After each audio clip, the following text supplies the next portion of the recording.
आप लोग पिछले काफ़ी समय से एकता विहार में आंदोलन रहा था अपनी मांगों को लेकर। अब आगे क्या निर्णय लिया आप लोगों ने? आज प्रेस वार्ता बुलाई है, क्या निर्णय लिया है? देखिएगा, हम लोग 18 मार्च से लगातार एकता विहार में 2 सूत्रीय मांगों को लेकर धरनारत है। और जो हमारी जो मांगे है, वो जो सबसे पहली मांग है 365 दिन का नियमित रोजगार, और दूसरी मांग होमगार्ड के तर्ज पर मूल वेतन पर डीए।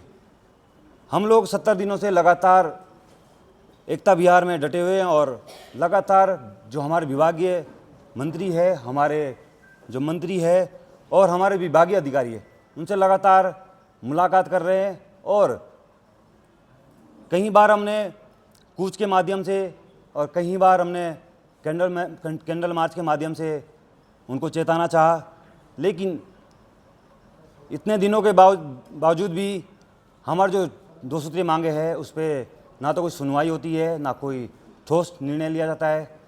इसी कारण संगठन ने यह तय किया कि जो 28 मई है को विभागीय मंत्री आवास कूच होगा, और जितने भी हमारे प्रदेश भर के जवान हैं सभी लोग इस कूच में शामिल होंगे। और जो ये कूच है, ये जो हमारे जो जवान हैं इतने दिनों से एक टकटकी लगाए बैठे थे कि हमारा जो प्रस्ताव है बहुत जल्द कैबिनेट में जाएगा, लेकिन किसी भी कैबिनेट में हमारा प्रस्ताव नहीं गया। इसी कारण हमारे जवानों ने रोष होकर इस रैली का आगाज़ किया है और रैली के माध्यम से अपनी आवाज़ को पहुंचाएंगे। धन्यवाद। इसके बावजूद भी अगर आप लोगों की जो 2 सूत्रीय मांगे हैं उस पर सरकार या आपकी मंत्री कोई स्टेप नहीं लेती हैं, तो उसके बाद भी क्या ये आंदोलन जारी रहेगा?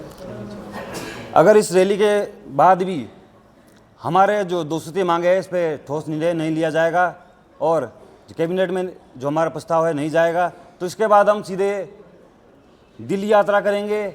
और हमें पता है कि अगर यहाँ की सरकार हमारी मांगों को पूरा नहीं करेगी तो हम सीधा केंद्र में जाएंगे और जो केंद्र में जो बैठी सरकार है उनके सामने अपनी आवाज़ उठाएंगे।